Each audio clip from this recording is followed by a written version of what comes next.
Alors, sur une page Facebook consacrée à la Terre plate, une personne pose une question. Qui a la réponse? La Terre tourne à environ 1600 km/h dans le sens contraire d'une aiguille d'une montre et la vitesse du son est d'environ 1235 km/h. Et comme par miracle, on voit que c'est pas vraiment une question, la personne debout à l'est de vous peut dialoguer normalement avec vous. Car normalement donc, le son de ta voix est 365 km/h plus lent que la personne debout à l'est et ne lui parviendra jamais. Excusez mon français, l'important c'est que vous compreniez. Ah, ben oui, j'ai la réponse, hein, et même si tu parles mal français, tu devrais pouvoir comprendre. Lorsqu'on pose ce genre de questions, il est important de ne pas mélanger les choses. Pour vous faire comprendre, je vais faire une supposition. Imaginons qu'ici, c'est moi. Je suis dans le train. Le train va à 300 km/h. Et supposons que pour une raison ou pour une autre, ça me tente de lancer la pomme devant moi et que je la lance à 20 km/h. Est-ce que je pourrais me vanter que j'ai lancé la pomme à 320 km/h et faire valoir ça dans mon CV pour me faire embaucher par la Ligue nationale de baseball? Le lanceur se prépare. Il lance. Oh, incroyable, mesdames et messieurs! 320 km/h! Nouveau record! Prof JST! La foule est en délire! Eh bien, la réponse, c'est non. Il est en effet vrai que la pomme va à 300 km/h. Quelqu'un qui ne serait pas dans le train verrait bel et bien la pomme aller à 320 km/h par rapport à lui. Mais la réalité, c'est que moi, je suis juste capable de lancer une pomme à 20 km/h. Ce qui fait que je ne vais pas me faire embaucher par la Ligue nationale de baseball parce que je lance comme un petit gamin. Dans un stade, en effet, je pourrais juste lancer la balle à 20 km/h. Qu'est-ce qui arrive des 300 km/h, donc du train? Bien, je ne dois pas en tenir compte pour calculer à quelle vitesse je suis capable de lancer. Pourquoi? Pour plusieurs raisons. La première, c'est l'inertie, dont j'ai déjà parlé ailleurs. Le train, moi, la pomme, l'air à l'intérieur des wagons, tout ça file à 300 km/h. Quand je lance une pomme, je tiens pas compte de ça. C'est pas une vitesse qui est importante. La personne qui attraperait la pomme ou qui la recevrait sur la tête, la recevrait à 20 km/h par rapport à elle. C'est d'autant plus vrai que si la personne l'attrape et me la relance, ce serait étonnant de dire que la personne qui lance la pomme vers l'arrière lance la pomme à 280 km vers l'avant. Ça fait aucun sens. Parce que tout ça bouge ensemble, on ne tient pas compte des 300 km/h.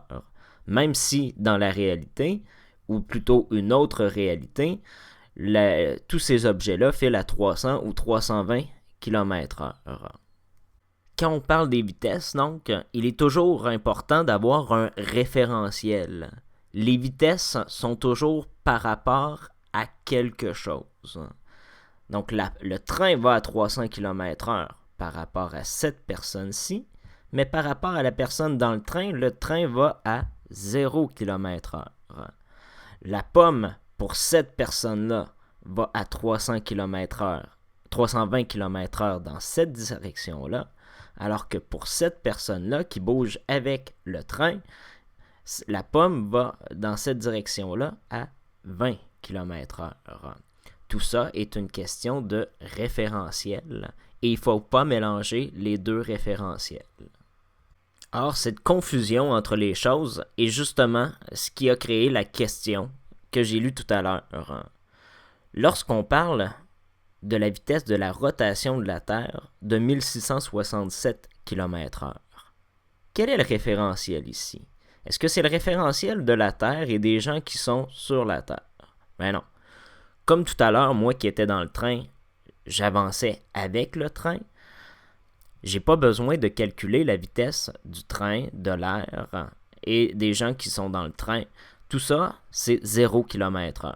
Par rapport à ces gens, la Terre tourne à 0 km/h. parce qu'ils avancent avec la Terre. Lorsqu'on parle de 1667 km/h, on utilise donc un autre référentiel. Pas celui-ci, mais un autre qui serait...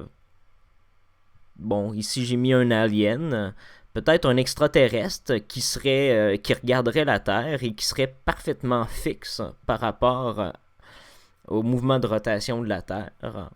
Donc, lui verrait la Terre tourner à une vitesse de 1667 km/h à l'équateur. Mais quand on parle de la vitesse du son, quel est le référentiel utilisé? Celui-ci ou celui-là? Mais c'est celui-ci.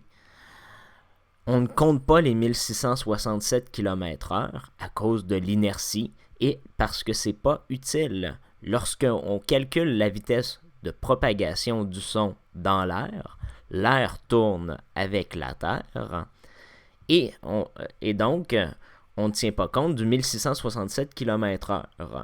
Le son se propage donc à 1200 km/h vers le nord, vers l'est, vers le sud, vers l'ouest, à 1227 km/h par rapport à ce référentiel-là et ces gens-là. L'alien de tout à l'heure, qui serait dans l'espace et qui serait fixe, pourrait dire que le son qui va vers l'est va non pas à 1200 km/h, mais à 2800 km/h dans cette direction-là. À l'inverse, vers l'ouest, le son irait juste à 400 km/h. Donc, tout est question de référentiel. Il ne faut pas mélanger les choses. Le 1667 km/h est une vitesse par rapport à un point fixe de l'espace, alors que la vitesse du son se calcule à partir de la Terre et on ne s'embrouille pas avec la vitesse de rotation de la Terre parce que tout suit la Terre.